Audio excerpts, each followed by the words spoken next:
anything to do with football and being in a firm, the main thing that pulls it all together is camaraderie, your mates.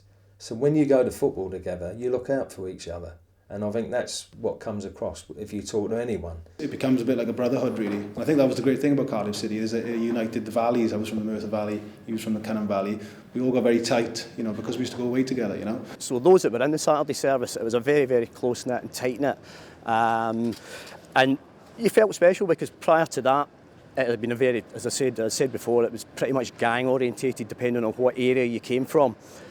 The Saturday service basically brought everybody together from different areas and we're very tight. Yeah, you used to feel brilliant. You used to feel 100 foot tall. Turn up, you'd have all your mates with you. All be trying to outdo each other on the train, but you knew when you got to the place that you were sort of one army going together. Just being part of something, really. Just growing up and being part of a group. Being a lad. You were with your group and it's like if somebody comes into your territory, then yeah, there's obviously an element of danger involved because you're going to get involved in violence at some point.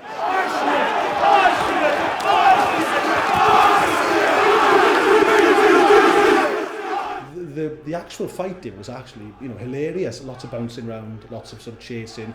If you think of it, the amount of violence that was supposed to have happened over 20, 30 years, the amount of few injuries they've actually been, if you consider that, just goes to signify it was a lot of chasing around, really. If a mob had a certain reputation, like for argument's sake, if Millwall ran at you, you would really sort of think twice about standing, you know what I mean? Whereas if Crewe were at the end of the road, Cardiff would pretty much chase Crewe.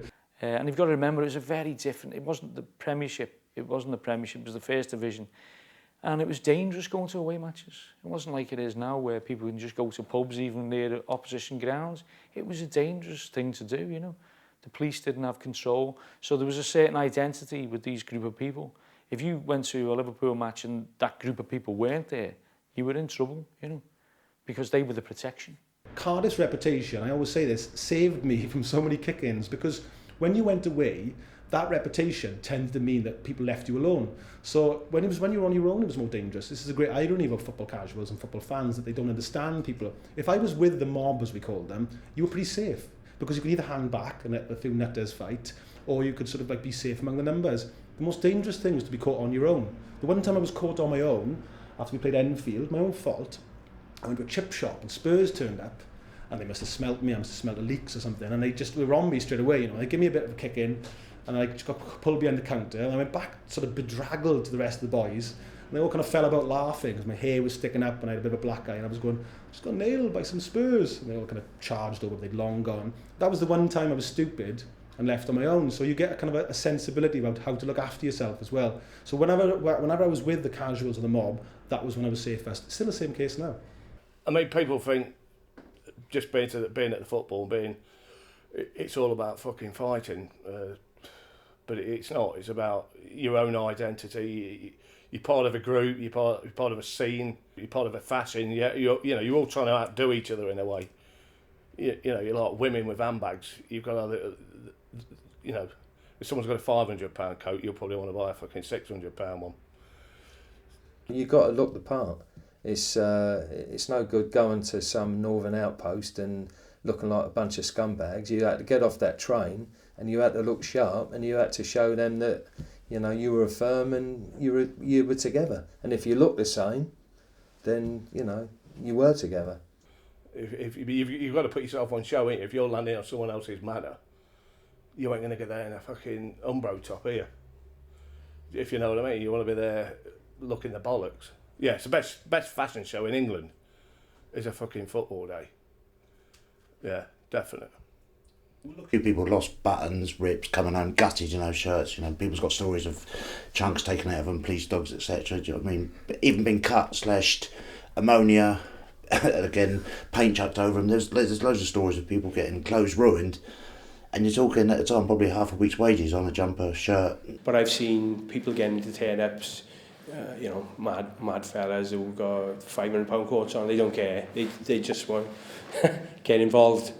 If a ripcord is the consequences, well, so be it. They'll buy a new one then. It was part of your life, yeah. I mean, Saturday was the main point of your week. Football was 3 o'clock on a Saturday then. There was no Sky TV or anything. And, you're representing Portsmouth that day. Get down there, put a good show on. And even if you don't have the row, at least you look the part.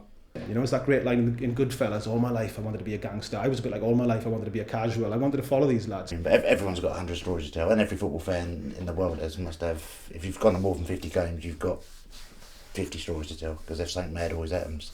We were outside Bristol, Cardiff City Central Station, and talking about wearing nice clothes, and we were only kids, we couldn't get in the pubs, so we used to do stupid things like hang around train stations. And we were outside this train station, and Bristol City's mob came out. I mean, literally the mob, it was about not far off 1,000 of them, and they came out proper, didn't they? Yeah. And I ran that way, and Anthony ran the other way, and they caught him, and they put him in a bin, didn't they? Yeah, yeah. And he had this gorgeous white Giorgio Armani jumper on, do you remember? Yeah. And but the ruined it. And we ran them for about a quarter of a mile. And as we came around this corner, there were police there. So everyone, oh, Bill, turned round, run back to the van. We've got in the van, pulled the shutter down, all laughing and everything. And then we heard on the back of the van, get this fucking door open. And we said, there's nobody in here, like that. And I said, get this door open. And we were all laughing. Suddenly the shutter came up and there was a policeman stood there, Alsatian in his arms like this, threw it in the van. I was sat nearest the shutter, dives on me. I'm rolling about with this dog. I've got 20 people clambering over my head and everything to get out of the van. And I got out and I bought a brand new Pringle jumper the day before in mustard. And I looked down and my arm was ripped to pieces like that, but I was more worried about my jumper. And then another time we were in Yeovil, and he went under the stand, and Bristol City turned up. We went away with Merthyr, we were Cardiff, and Bristol City turned up. I used to have them quite often in non-league games. So he had to go and ring his mother, right, because to record Sports Night. Yeah. So he went under the stand and tell him what happened. Yeah, and I was trying to speak to my mother, but there was like 5 or 6 Bristol City surrounding me, and I couldn't get my words out, so my mother was going, what's the matter, Anthony, you okay? I said, yeah, I was stuttering, and then I just turned around and I said, look lads, I'm on my own, you can't do me here, can you? And they just wanted to chat actually, so they were okay, but... Fair play to Bristol City, they didn't beat him up because he's on the phone to his mother. Yeah, to tape Sports Night. Yeah. Liverpool against Vitesse Lodz, I think it was. Remember the theme music? Yeah, it was magic. And then the policeman said, right, you lot, get over here. Sat us all down on the pavement. So he sat us down, he said, right, put your hands on your head. So we all sat there, cross-legged, hands on our heads, and someone at the front started singing Oops Upside Your Head by the Gap Band. So we all started doing the dance. They went absolutely ballistic, the old Bill.